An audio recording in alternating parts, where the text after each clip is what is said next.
Good evening, everyone. I'm Frank Novak, and this is the candidate edition of Point of Reference.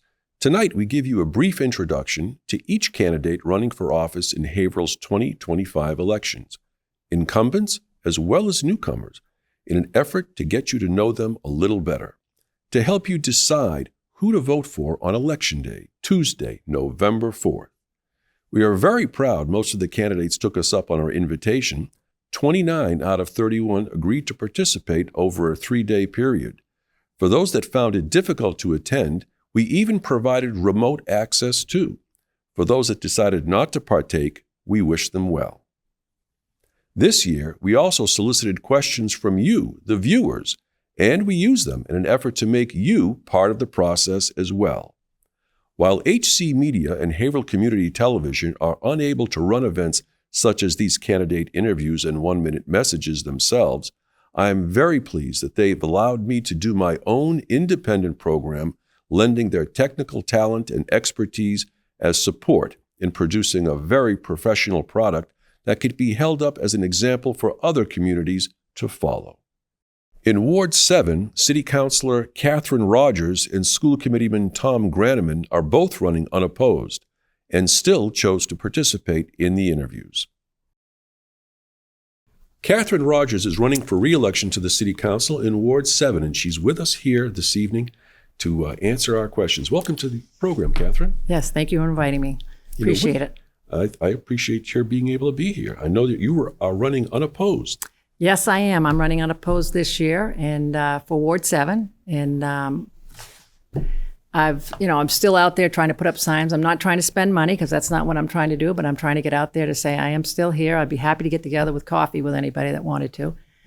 Just because I have nobody opposed, I still want to be in. Want people to. Well, is that a testimony that you're doing a wonderful job that you're running unopposed? Yeah, I hope so. That's okay. Well, can you point to some of the things that maybe that you were involved in that you think are probably a hallmark of your campaign or what you've been doing over the past couple of years? Well, I think trying to with the community, I'm trying to make it fair between building and rentals and single families. I'm trying to get together with people. I am trying to not spend too much. I'm trying to not spend too much for taxes. Stand up for the people, because I know on the city council, I hear a lot of times on the city council that Haverhill is one of the lowest tax rates. But if we are second lowest tax rate, but we are, if you get the medium income, we're the third highest behind Lawrence and Amesbury. Our tax rate. So I think I got to push that, because even though we might not be, in compared to other communities, we still are paying quite a bit compared to our median income. You know, it's very interesting you bring up that statistic, because I think a lot of councilors that were very, very much in favor of the tax override, and everybody watching this program that's paying taxes in the city of Haverhill know that they've incurred the largest tax increase in the history of the city. And when people are saying, well, we're only the second, we're the second lowest. Yep. If you put that into perspective, if you're talking about Lawrence, which is the lowest, then you take a look at Lawrence. Lawrence is so heavily subsidized by state and federal that it's a wonder that the city hasn't sunk under the weight of all that money that's coming to them. And because that money comes to them, they have to spend that much less on other items because they are being subsidized. If you take a look at both categories, you look at Haverhill in the same category, Haverhill is not subsidized anywhere near under federal or state guidelines, as is Lawrence. So when people make that comparison, it's a hard comparison to make. The numbers on top, you can see them, but then when you go below the numbers, it's a totally different story. Yes. So when you take a look at, many people have thought that one of the benefits that the city of Haverhill should look to enjoy in the future to help offset the tax burden and with a prayer, maybe even lower that tax burden, is development or growth. But is the growth going to be centered and focused more on commercial growth, maybe in the industrial park or creating an additional industrial park? Are you in favor of, or more residential growth? Because you've got a lot of mega apartments ready to come on. I'm not looking for any more rentals. Okay. Because I think we got plenty coming on. And I'd like to see how they progress. It's going to be 3 to 4 or 5 years before they all come on. Commercial, I think I would like to get some more commercial, but I think the industrial parks are kind of full. And I think what they're finding is that the people that have the industrial parks either don't want to sell their land, or they have a single family, single floor, 2 floors. They don't want to tear the building down to make it a 4th floor. So you're not getting the development that you want. I think that development over off of where the airport was isn't going to go through. How come? Because of the Environmental? environmental. impact? Yep. I think that's not going to go through. So I don't think we have a lot of space left for that. I would like to see a little bit more. I mean, it'd be great if some of the they wanted to fix up some of the buildings in our industrial and replace them with bigger buildings. That would be great, but the owners have to be wanting to do it. We can't force anybody to do that. Mm-hmm. Would there be any incentives, you think, commerce incentives that could come when you take a look at how Harbor Place was built, or the new project that's going on across the street from Harbor Place that Salapoli started, and I guess he sold off. And even the Heights, the restaurant and all, that came with a lot of tax credits. I mean, when you want to do something of that magnitude, tax credits are the key, are they not? Well, I wasn't involved in the negotiations, and I know with that development downtown, I think we gave quite a bit of tax credit that's going in where the parking garage is. Yeah. I wasn't aware of it until after the decision was made, because it didn't come to the city council. Okay. I think one of the issues with that is that then you want the development to go in, you want to give tax credits, but it's not helping the tax base in our city. So now we're still going back to the residential or to the people that are already there and taxing them more because of that. So I'm not sure they needed to be as big a tax break as they got. Because that's typically only for a certain period it's like of time. It's usually for a certain period of time. Yeah, but I'm not sure what the set period. I see your point. You want to give somebody an incentive to come in and do this, but then the incentive still doesn't offset the expense of the taxpayers carrying it. The taxpayer is carrying it, and it could come and maybe we have to kind of push back a little bit, saying that maybe we shouldn't give it, and maybe they're it could be afraid of them backing out. We don't want them to back out. Mm-hmm. But they are getting quite a bit of credits from the state and the federal governments. I don't know why the city has to give so much. The city doesn't have a lot. The city of Haverhill doesn't have a lot. Yeah. With the expectation, do you think that with the possibility of cutbacks from state and federal funding to the city of Haverhill, will that turn back a page in the history where 20 years ago there were a lot of layoffs and consolidations and things of that type? I hope that does not occur. That was having to do with when they closed the Hale Hospital, and we had to assume the debt and deal with that. Is that you mean layoffs within the public sector? Is that what you're asking? No, I'm talking about in the government sector. I mean, there were cutbacks, job consolidations in City Hall. There were freeze hirings. There were people went without raises, I guess, for almost like a year, 2 years, because there was just not enough money to go around. I think our City Hall is pretty lean. I'm not in all the departments, so I don't know. But just seeing from what I see, I think it's fairly lean. I think they're very efficient. I think they run well. I think we have great employees. I think it's hard with the amount of money you spend with our infrastructure, with fixing our 100-year-old pipes. I mean, those are things that we have to, and regarding our taxes, but our water bill's gone up because of that too. Yeah. Wastewater and water. So I think there's a lot that it'd be great if we could get more from the federal and the state to do stuff like the infrastructure. There's going to be a lot of weight on the shoulders of whoever the new economic development director is going to be that's named, along with the planning director, because the gentleman that wore both of those titles did a phenomenally good job, but he is now retired. So big shoes to fill for Bill Pillsbury as far as economic development director. So that I didn't hear that. Did he retire? Yes, Bill Pillsbury did retire. Wow. So now he had. He must have given notice to do that. Oh yeah, he did. Yeah. But during the Ferentini administration, during that consolidation of jobs that I had alluded to, he helped out with that. Bill Pillsbury took over the position. Not only he was planning director at the time, but also took over the job of economic development director as well.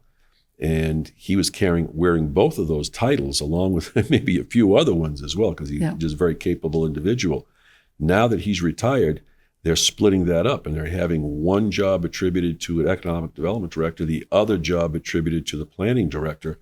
And I just see that whoever is picked for those positions, there's going to be a large weight on their shoulders as far as performance is concerned, because they got to deliver. Well, they're new, Yeah. and hopefully they come in with new ideas.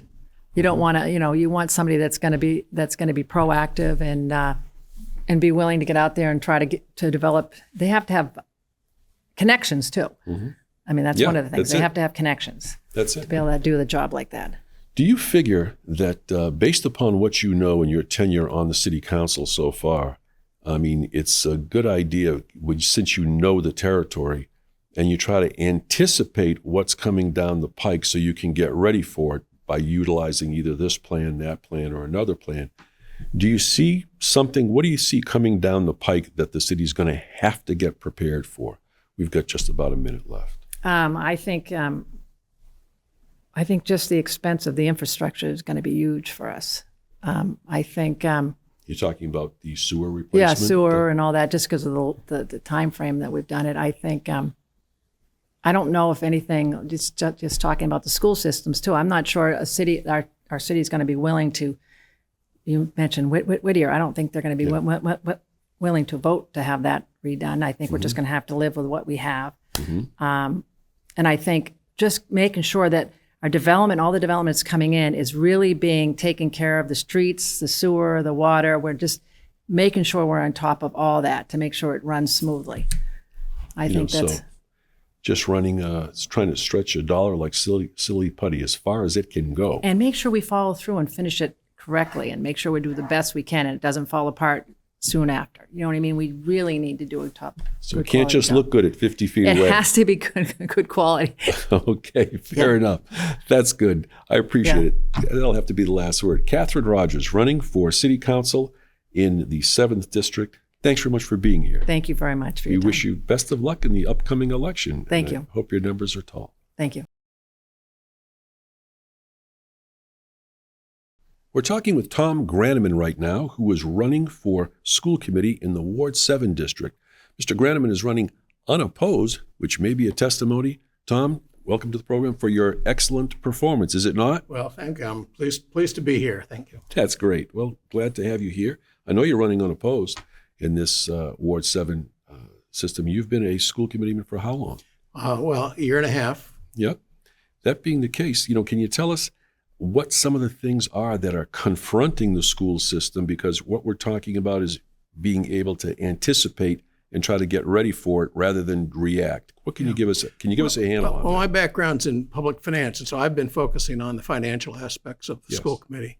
One of the big things that's facing us in the years ahead is we're coming to the end of the Student Opportunity Act.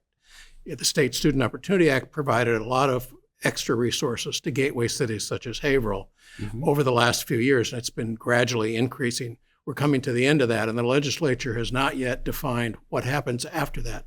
So we think we've got funds for this year and the next year that are pretty much in line with what we've been doing, but we're very uncertain about fiscal year 2028. So that's a potential cliff we're looking for, and we're working to try to resolve that.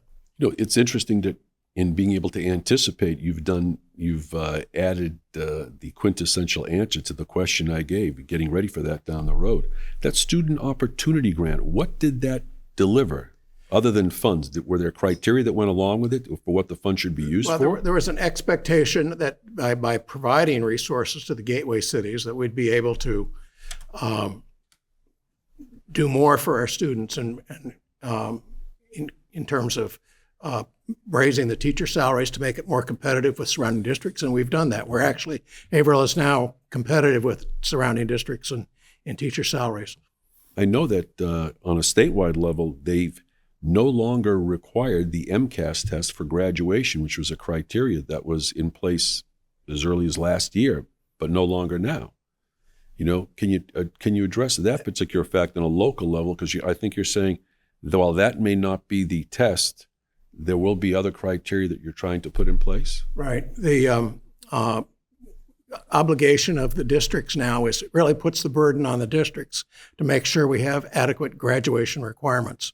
And DESE has issued some guidance that really sort of replicates the coverage of the thing, so that the idea is the students will be able to meet the same criteria that MCAS imposed, but without the high-stakes single test environment where kids face that. You'll be able to get the same coverage within your classes, and that's the idea. But we are working in Haverhill now. Each district has to define what those are, and I'm on one of the subcommittees. Gail Sullivan and I are working with the school administrators to help define what those criteria will be. We're just getting started on that.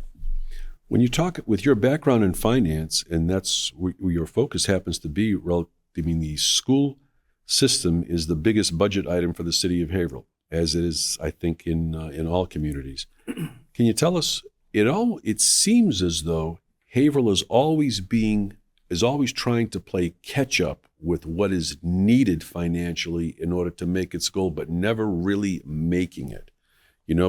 Are there certain things that we need, in your view, that are just on the back burner for too long a period of time that should be brought forth for the benefit of the students? Well, I think we've done this school administration has done a good job over the last few years of making use of the Student Opportunity Act money as it's increased. We focused on the students that have the highest needs to bring them along. Haverhill has a lot of English language learner students, for example, and those students have higher needs, and that therefore in the Student Opportunity Act formula, we benefit from that. And that gives us the resources to provide more special education, more resources to those students. I think one of the challenges we face going forward is that we need to be not looking just at those high need students, but focusing equally on the middle and the upper level students. And I think having more, I would call student engagement is what's needed. And if we can really engage the students in giving them some flexibility and helping define their own program, helping to make sure that they have opportunities for what I would call project-based learning, more interesting learning environment and schedules, that we will be able to shift some of the responsibility to the students, so that the students are actually able to put more energy into their own education. Is that a system that's akin to STEM education? And that's like STEM education refers to science and technology. Right. These project-based learning can be in STEM classes, but you can do project-based learning in other settings. My daughter, for example, when she went through school, said her best class was a project-based class in social studies, where they took on roles of different characters, really? and their topic was Aborigines in Australia. And she said that was the best thing, because they took on roles of lawyers, they took on roles of advocates, and they actually learned a lot of social studies from interacting in that way. So I would like to see those kinds of more interesting projects flourish in Haverhill. That's a very interesting concept, from what you just, as an example. Can you tell me, it appears as though the test scores for the city of Haverhill for students have gone down rather than up. Is there a specific reason for that, We have Haverhill, for the most part, when you look at the test scores and things, Haverhill and a lot of the statistics tracks with the gateway cities. So post-COVID, a lot of this is even a national scores have gone down. Gateway cities are also, because we have higher need students, have lower scores overall. So we have seen Haverhill tracking with the gateway cities. Where I think we need to focus a little more attention is on the high school and the upper grades, because I think there's where we have Haverhill has put a lot of energy into early literacy and reading, and we're getting those kids along. We've adopted a new curriculum in the elementary schools for English language learning, and we've got a curriculum that seems to be working. We're actually scoring higher in some of the middle schools in math. And so I think the attention probably needs to be directed toward, can we do something similar in the high schools to engage the students and bring up our scores there. With that in mind, as far as the high school students concerned, is there a place for the private sector to be more involved in that type of a setting? And what I mean by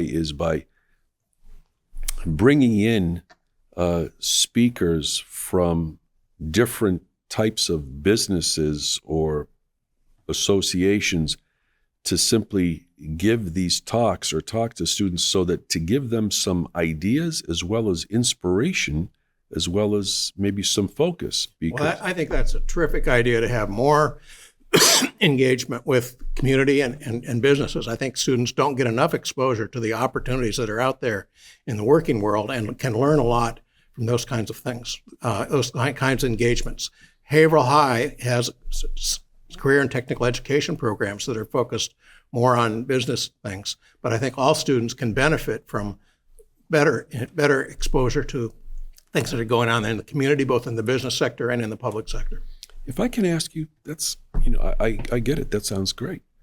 If, with regard to test scores, are tests sometimes skewed because it's like one test that doesn't really fit all? Because if you have a traditional student with a foundation and basis that may be here versus, let's say, an English language learner that is in this country utilizing English as a second language, and sometimes maybe there are certain things that may not come as easily or as quickly to this student as it comes to this student, and is it fair to take these scores and then blend them together? Or is it appropriate to simply have different tests of equal capability, but be given to the different sectors so that it's not skewed? Well, when I look at the test scores that DESE puts out, they put out an overall score, and they put out a growth score. The growth scores measure how much the student has improved since the last test.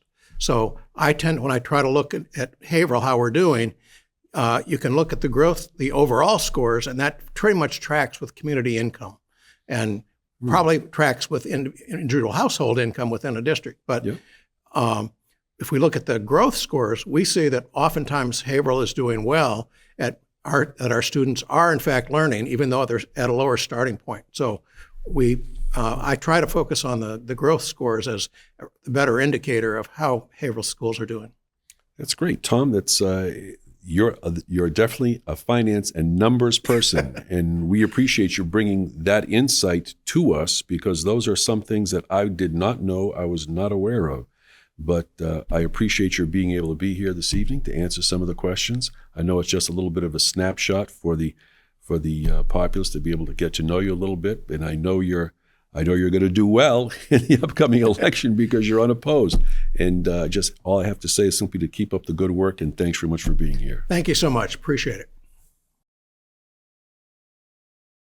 We hope that these interviews have been a point of reference for you in the upcoming elections. And until next time, my name is Frank Novak, and thanks very much for watching. And remember to vote Tuesday, November 4th, because if you don't vote, then you won't count. And everyone should count.